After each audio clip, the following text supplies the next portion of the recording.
we did for Grandpa, for Fred, last October. And so last year, because of COVID, it was really just the fam and Grandma with kind of mass, sort of. And so we've kind of expanded because we're vaccinated and basically healthy. For some reason, I don't know why I didn't do this last year. We did FaceTime with Fred last year, but it's midnight this time, so he's not a late stayer-upper in Paris.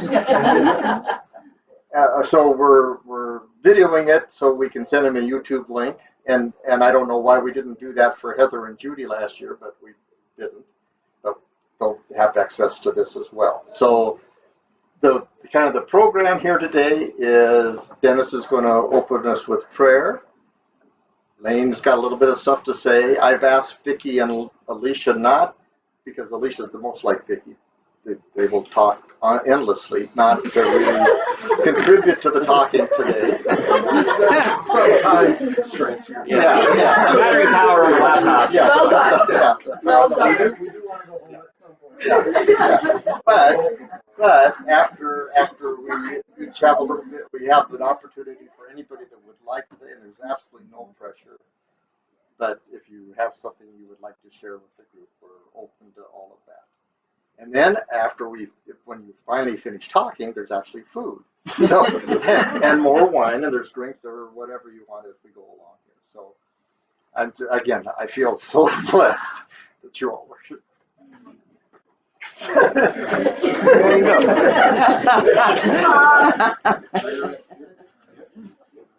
So I'm Dennis. I am Bob's son-in-law, one of them, and I'm going to open some prayer, and then I have a scripture to read, which kind of hit me this morning. I think you'll realize speaks perfectly to Jean. So, would you guys join in prayer?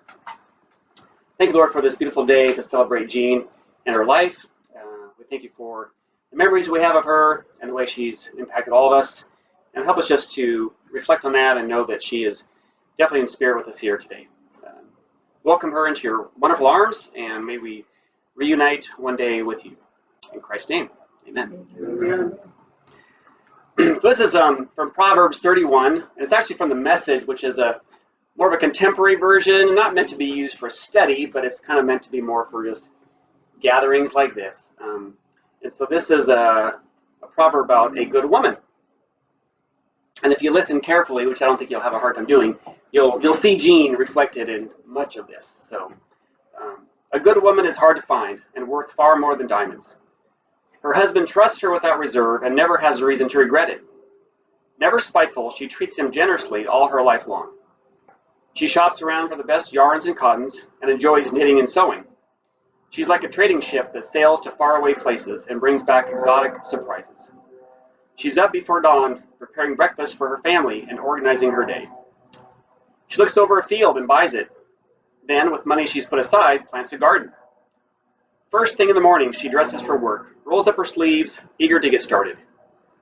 She senses the worth of her work, is in no hurry to call it quits for the day. She's skilled in the crafts of home and hearth, diligent in homemaking. She's quick to assist anyone in need, reaches out to help the poor. She doesn't worry about her family when it snows. Their winter clothes are all mended and ready to wear. She makes her own clothing and dresses in colorful linens and silks. Her husband is greatly respected when he deliberates with the city fathers. She designs gowns and sells them, brings the sweaters she knits to the dress shops. Her clothes are well made and elegant, and she always faces tomorrow with a smile. When she speaks, she has something worthwhile to say, and she always says it kindly. She keeps an eye on everyone in her household and keeps them all busy and productive. Her children respect her and bless her. Her husband joins in with words of praise.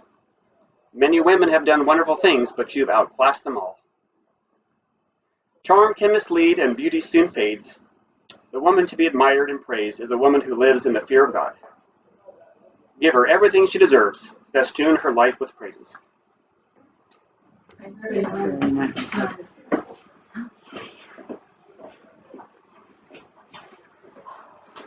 In this video here. Okay, so as I have spent time trying to decide how to put real words to my thoughts about Grandma, the word grand kept coming to my mind.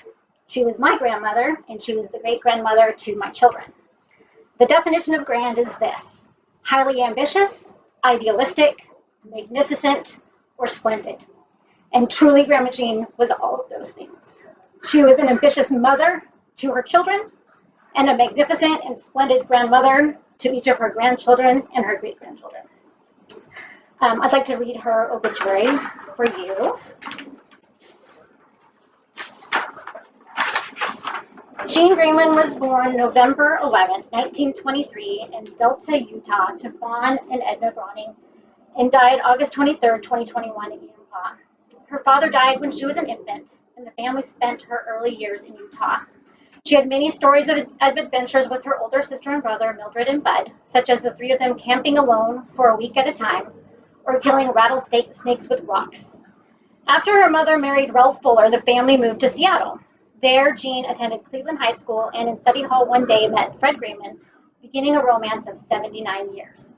After graduation, Jean went to work at the telephone company, and Fred attended the University of Washington, and she continued working there while he joined the Army in World War II.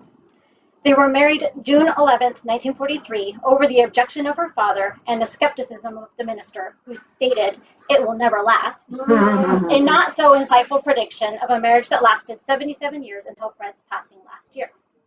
Jean continued working while Fred was in the war, and after the war while he finished college, and then transitioned to the role of mother and homemaker. They had 3 children, Bob, Fred, and Judy, who were the center of Jean's love and care. Fred and Jean moved to Concrete for his first teaching job. He became the principal at Concrete High School, and then in 1957 moved to Enumclaw to be the principal of EHS. Subsequent moves to Spanaway, back to Enumclaw, and then to Chandler, Arizona, led to the creation of many long-lasting friendships with many of the teachers from the various schools. Their time in Arizona was highlighted by the close-knit conclave of Enumclaw teachers and spouses that lived in the same community.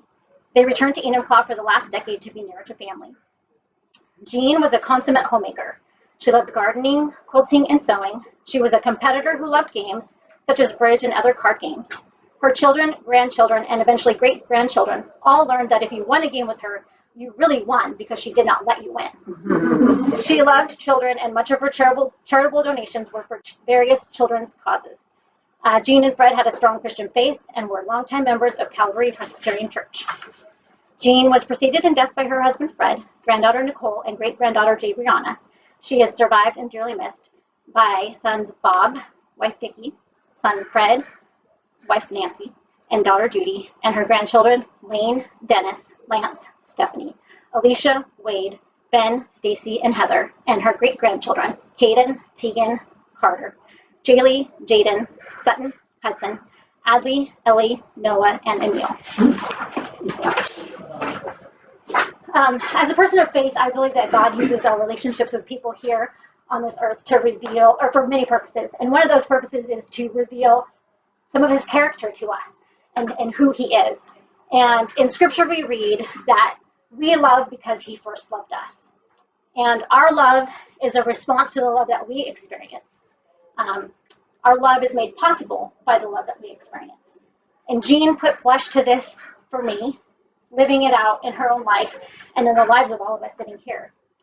Each of us loved Jean because she first loved us. She loved each of us from the moment she met us, from the moment she knew that we were in being. And in response to her love, we have loved her. I asked her grandchildren and great-grandchildren to fill in this blank. One thing I love about Grandma is, and here are the responses that they shared with me. Her smile, her love, pride, and devotion to her family, her tenderness for all of her great-grandchildren, her creativity, her planning, her quilts, her immense heart, her compassion, her cooking, her pies, her hard work, her guidance and reassurance, her humor, her unconditional support, her voice, her lattes, her hugs. She could always make me laugh with her stories. The way that she loves my kids to her very core. Her chicken and rice casserole, which we will be having after this is all done. No matter what the day, she was always so happy and nice when we would visit. Her ability to make me feel so special and unique growing up. I never questioned or doubted her love for me. Her love for her kids and grandkids. how supportive she was of what we were doing, coming to watch our sports that we were doing and asking how school and sports were going. She was always caring, even if she couldn't remember much. Her creativity and her deep love for our family. She embodied total grandma-ness. She was all things that grandma should be. Cookies, candy, games, loving, an open door, and supportive. We have all been shown so much love by her, and that love will live on in us and guide us as we journey without her here with us. She has taught us by a grand example, an example that is highly ambitious, magnificent, idealistic, and splendid of how to live a life full of love. I have really fond memories of Grandma reading to me as a child, and then especially to my children when they were small. She would snuggle them up to her side and wrap her arms around them and read stories. So I'd like you to indulge me, and in her honor, I'm going to read a story to you that I think encapsulates Grandma perfectly. And as I think as you hear me read the story, you'll find it very easy to see her in the main character. It's called Love You Forever. So,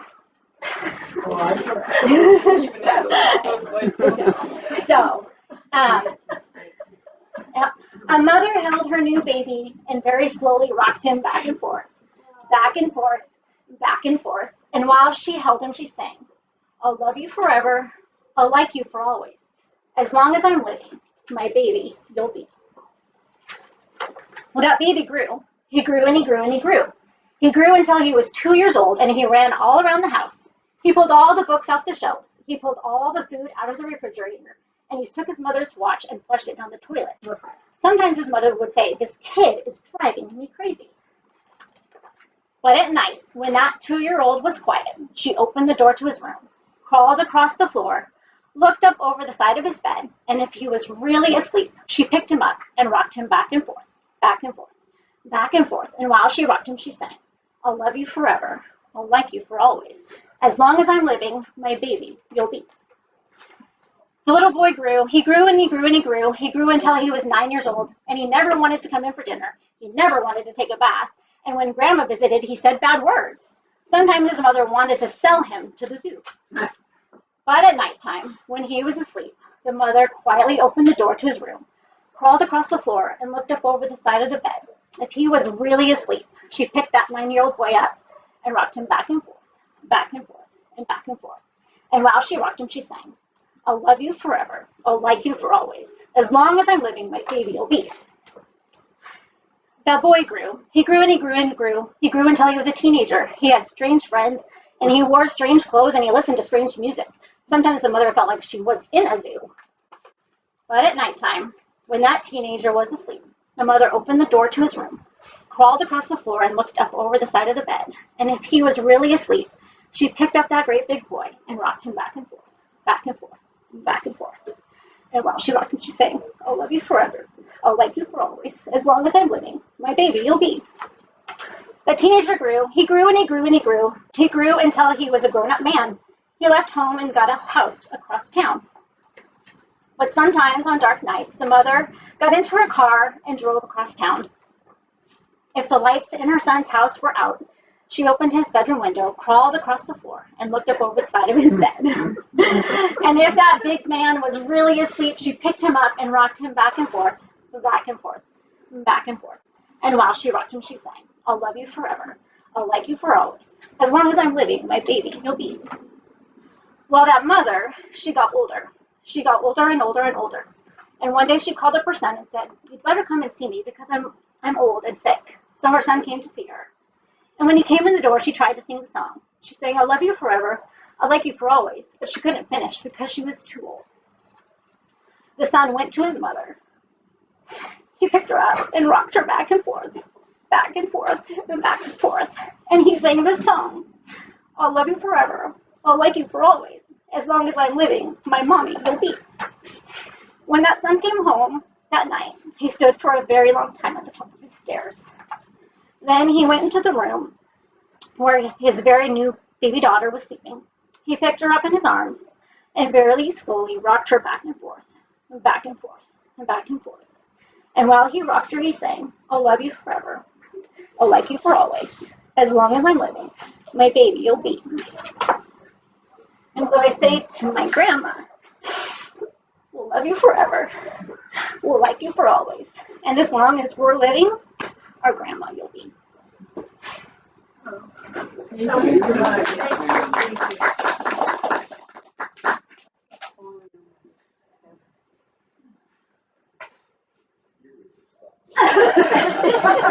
Yeah.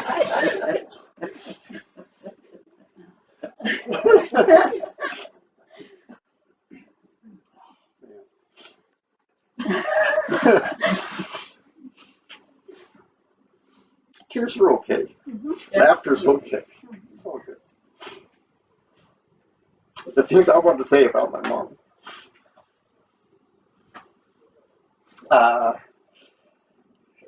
There's a whole bunch of stuff. I know she had a tough childhood in some ways. And Diane kind of confirmed to me, I didn't. I'm a guy. I don't know a lot of stuff.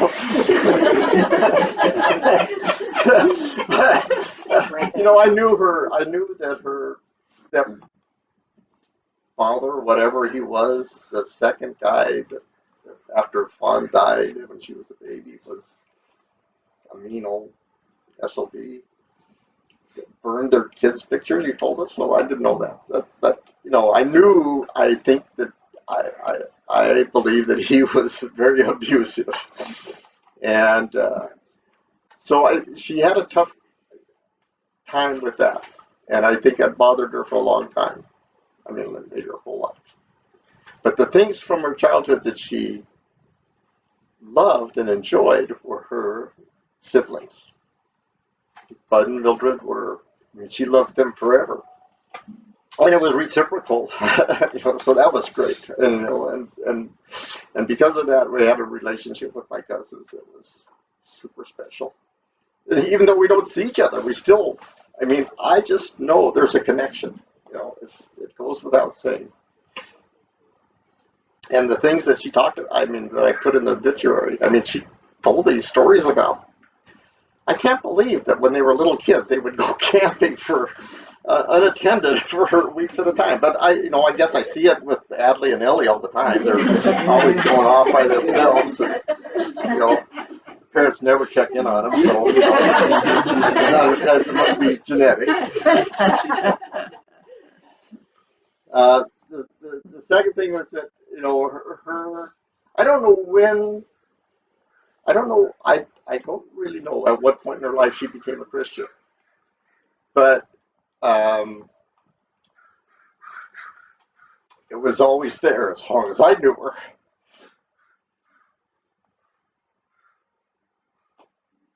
It just was. Always at Christmas we read the Nativity from the Bible. Always it was just a part of who we were. So it was a strong part of her being. And Dad. There are things you know about your parents, and some things you don't know. She had a number of loves. First and foremost was Freddie.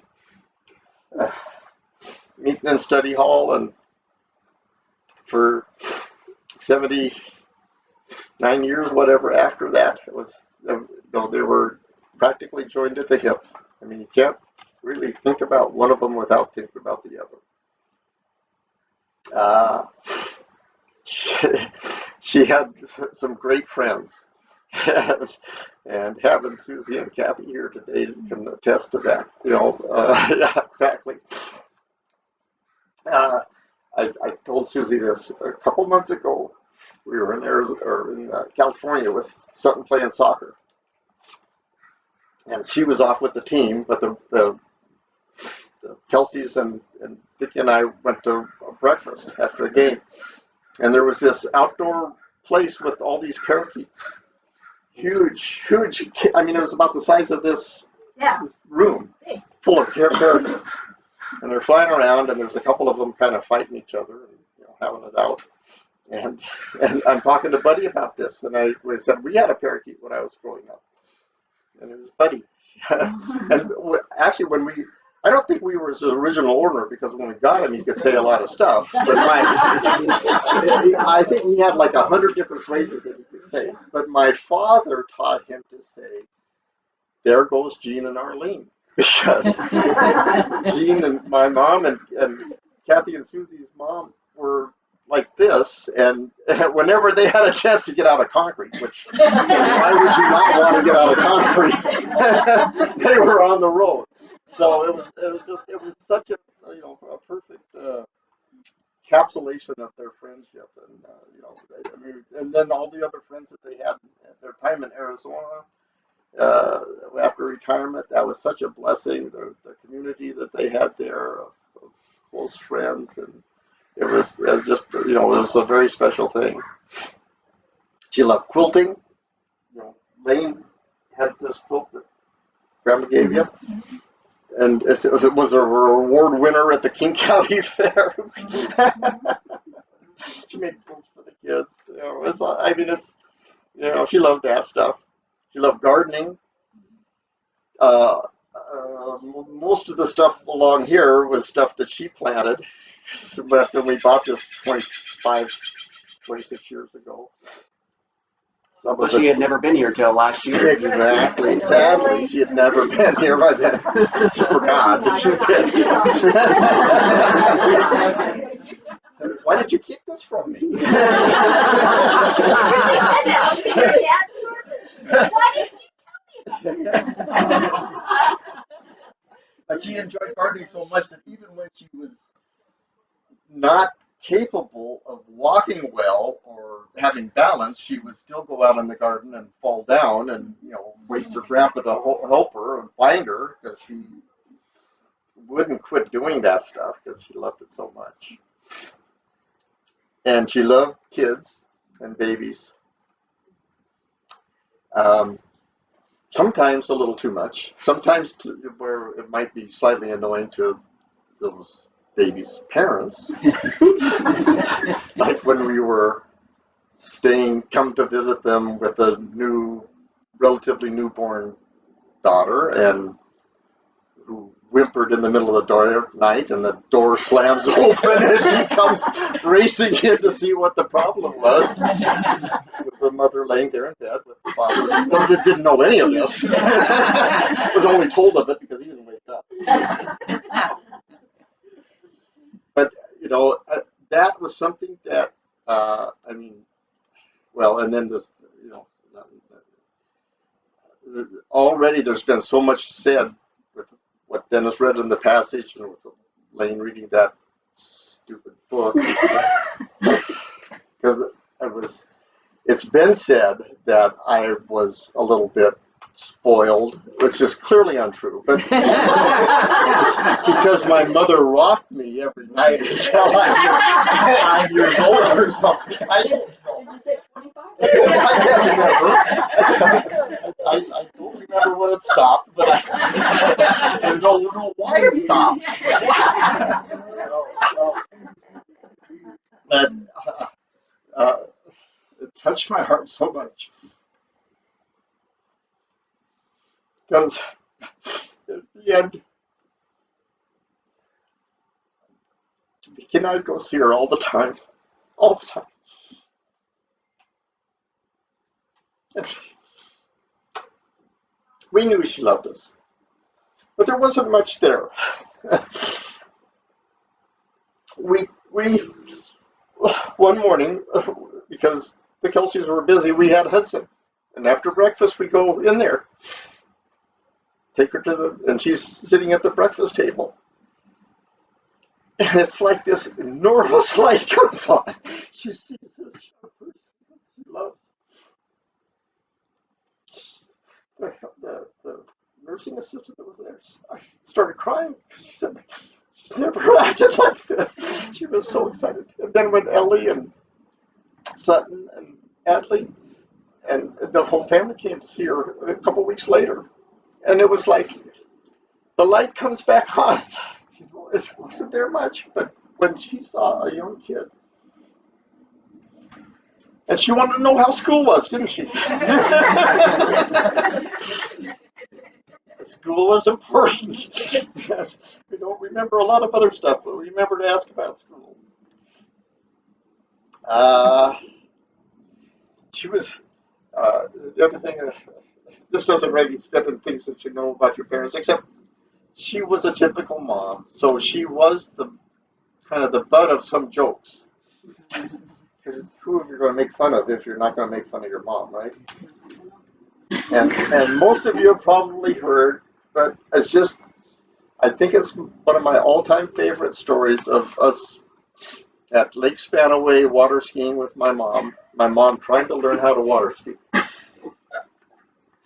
And she's Fred and my dad and I are in the boat, and she's in the lake, and she keeps kind of submarining as she tries to get up. And Fred remembers this a little different, but what I remember was we pulled back around after she'd fallen, and somebody in the boat said, "Keep your tips up." And she pulls on her shoe and says, "They are up."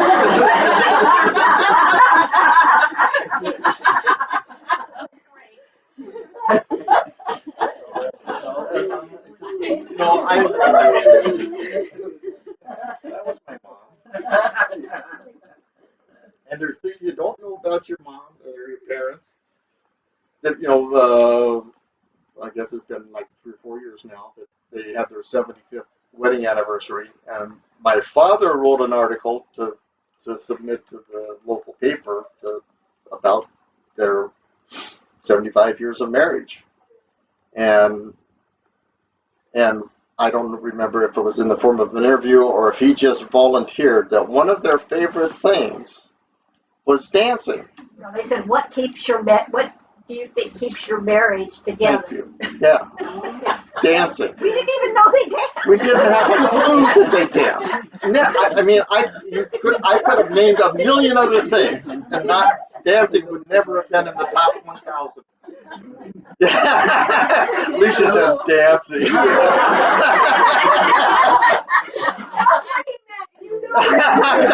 I'm not sure. I don't, because then we found, as we were doing for the slideshow, I think there's, I don't know if you put the pictures in, but she's got like 4 or 5 different outfits of their dancing outfits from Arizona.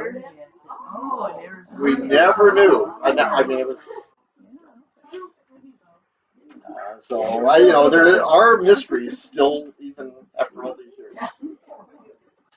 And then I do have 3 or 4 more, 3 things more of things that you do know about your mother. One is what? No, one is that she was stubborn. If she had her mind made up to do something, you couldn't really talk her out of it. Even if she would fall down in the garden, even if she would fall trying to go to the bathroom, even if whatever, it didn't matter. If she was going to do it, it was going to get done. 2 is that she was a competitor, like I put in the obituary. She didn't let you win. I don't care if you were 4 years old and playing concentration. If you didn't know where the matches were, that's your problem.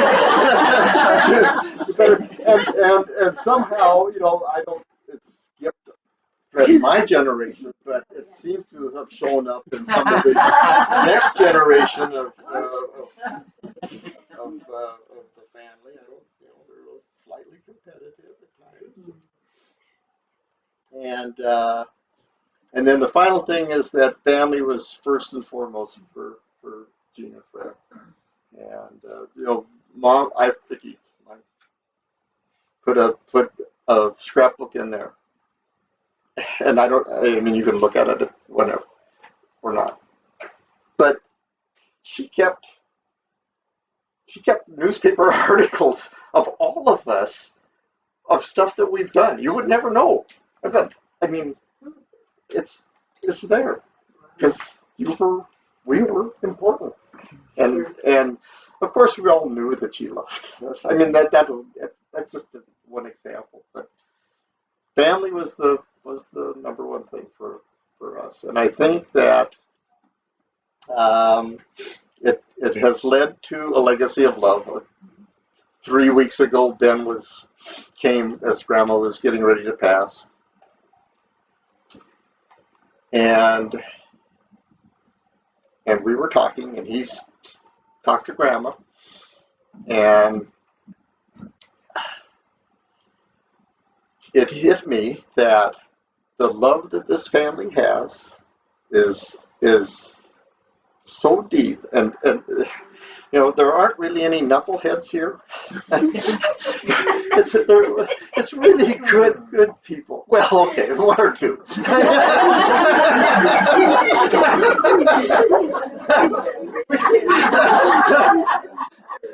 you know who you are, right? But everybody here is such a good heart, and it makes me so proud to know that it was my parents that kind of led to that started that have passed that on, and I'm grateful how all of you have taken that on and wear that as such a proud badge. I'm just, you're wonderful. I love you all. I love my mom. So I'm done talking. Anybody else? No, yeah, exactly. Good job. Anybody other than Vicky and Alicia, you're welcome to have your opportunity now. and then, yeah, please.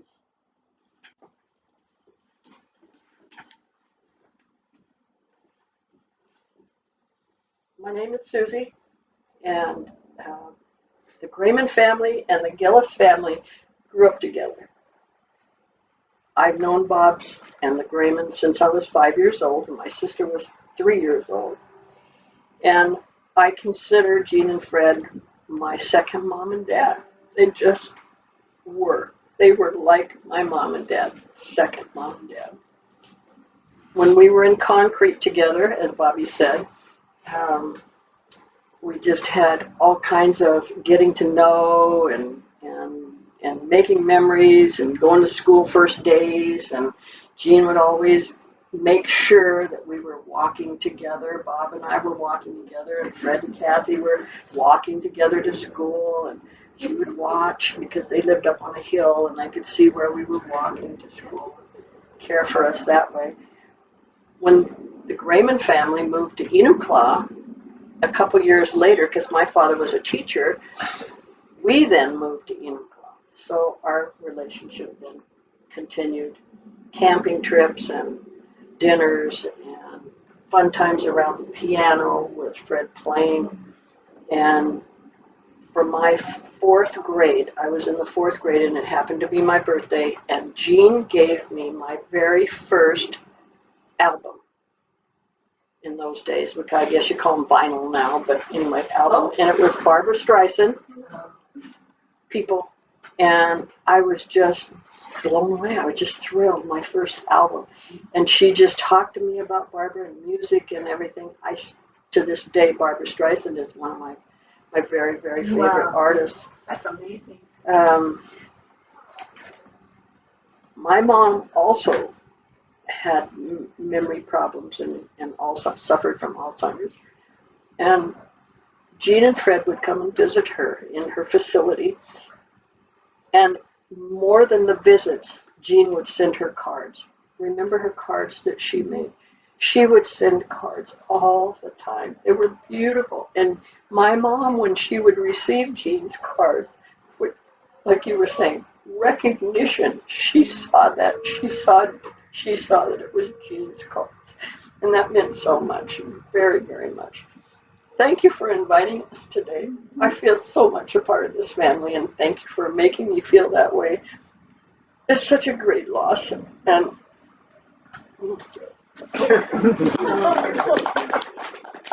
second that emotion.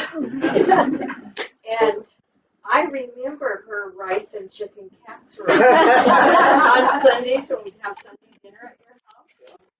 And she gave me one of my first cookbooks, and I love cooking. and I used it to make those peanut butter cookies last week. Oh. It's a Betty Crocker cookie book, and it's kind of ragged, but I love that book. She wrote inside of it to me. Yeah. You remember writing to Cranberry Lake from Concord? Yeah. In the back of the pickup? Yeah. Oh, right. The kids in the back. Yeah. In the back, in the bed. Just like they do now. Yeah, going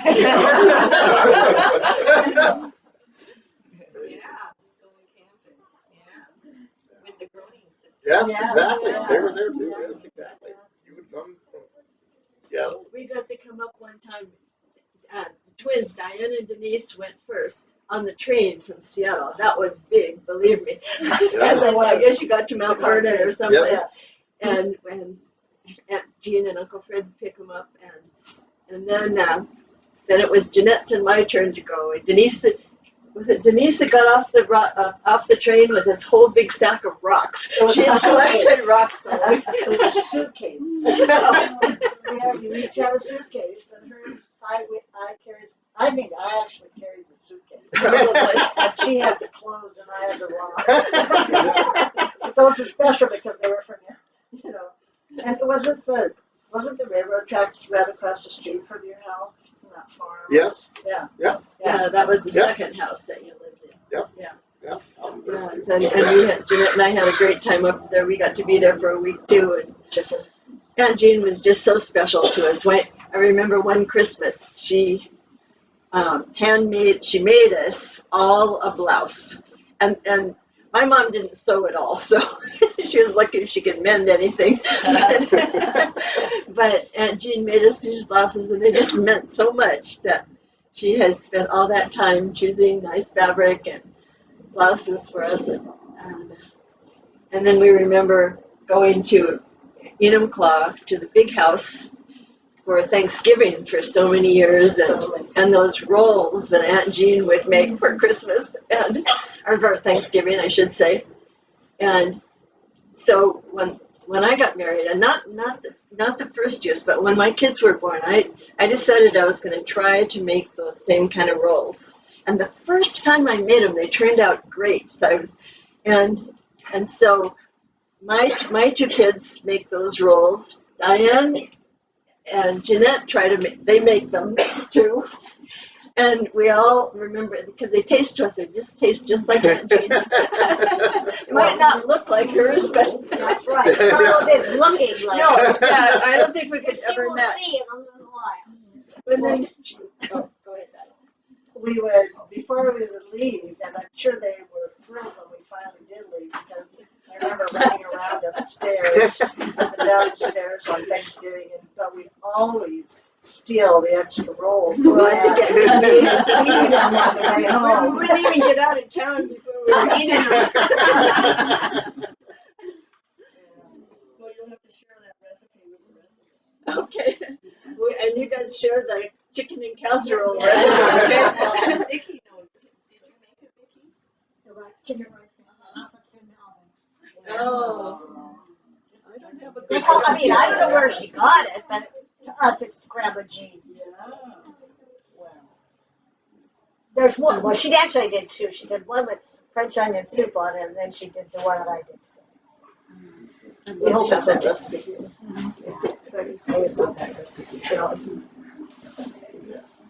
I just have to say one more thing, that my dad and my mom and Fred have just been waiting for the fourth at the bridge table. Yeah. Yes, they have. Yes, they have. For sure. For sure. It's such a blessing to know they're together.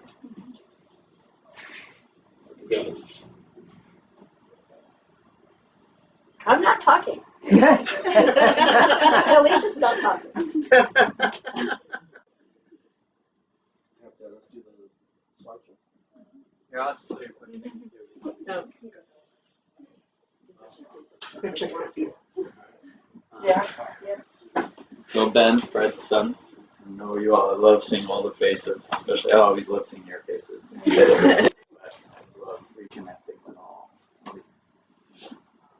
But just I have all these memories rushing from these wonderful events together. And Grandma was a bit of a second mom to me easily.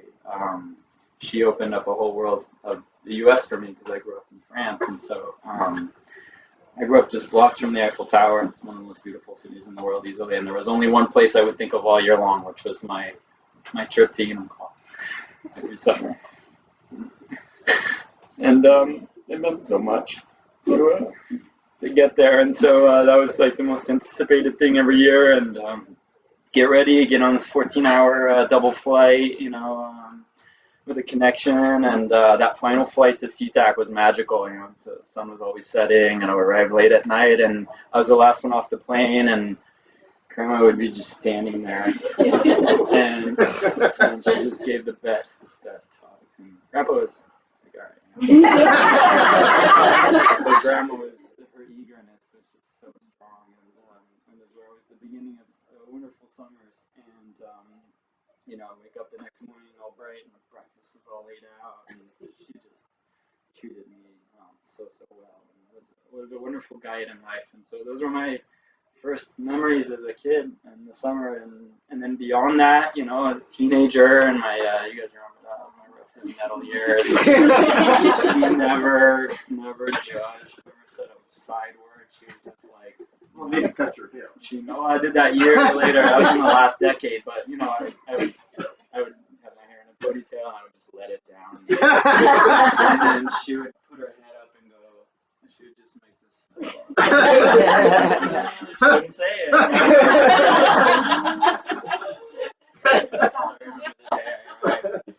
Yeah, it wasn't that long ago, actually. I cut my hair, and she, good.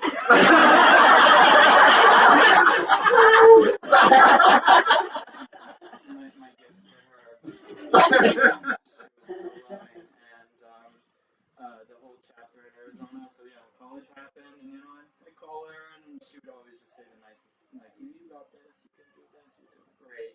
Just a great cheerleader and supporter, and just always there. And so I attribute so much of my growth to her. Such a great mother, grandmothering, great grandmothering presence, and I just want to say how much she loved everybody. Every time I would visit or talk to her, she ran me through everybody's story, and because obviously it meant so much to her and meant so much to me, and I would just hear how every little last branch and leaf on this tree was doing, and I loved hearing it through her because that was her love and her life. So she really kept a lot of things together there, I would say. So I'm just incredibly appreciative of her, and so thankful for all you guys for obviously taking care of them all the time and being with them, and from a distance, that was always such a wonderful relief for me to know, and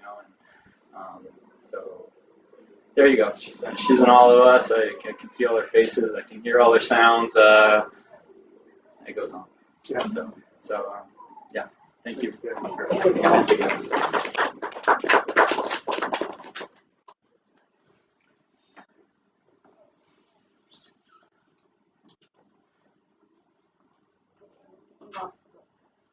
Yeah. Anybody else? Dennis is gonna start the slideshow. Okay, perfect. Before I do, I'll share just a couple things too. Actually, I said most of the stuff at Fred's funeral, but and some of you may know this, some of you may not, but I was lived in concrete for a while myself, and Fred and my dad, Fred Senior, and I guess his name Fred Senior is Fred. We found out just recently that Fred Junior is not Fred Junior. Right. Well, another story for another day. Anyway, so my dad and Fred were talking about, my dad taught in concrete, and Fred's like, we lived in concrete. Long story short, we lived in the same house. So, some kind of weird connection with my family and the Gramanns, but it's a good connection. So somehow I'm sure Gene took care of my room too before I ever got there. Story that's really good. There goes Gene and Arlene. Where are they going? The Eldridge Stationery Store in Mount Vernon. And that was his grandpa. Small world. one story just pops in my mind, and the kids know the story, but we were in Arizona going to Fiddlesticks, which is like a little amusement park ride. I'm a physical therapist, so I have these plaster Paris splints that we use to do little foot casting for making orthotics. And before I hatched this plan, before we even went to Arizona, I said, we're going to get Gene. And so it was April Fool's, right? So that day we go to Fiddlesticks, and I don't even know if Carter was around yet. It was kind of pre-Carter. So we get back from Fiddlesticks, this amusement park. It had roller coasters and things like that. And I'm saying, come on, kids. We go over by the hose, and I get these plaster of Paris splints out, and I wrap Caden's arm, with this bandage, and then let it harden for a little bit. And then we did Tegan's, and we walk into the kitchen, and Caden walks up. Look, it happened at Fiddlesticks.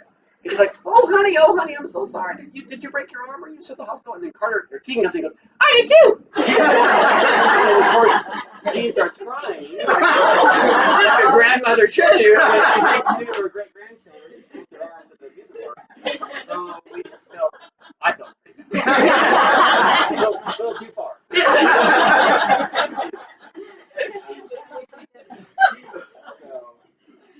But I kind of exemplified that we knew we could joke with her, but we also saw her love for her great grandchildren.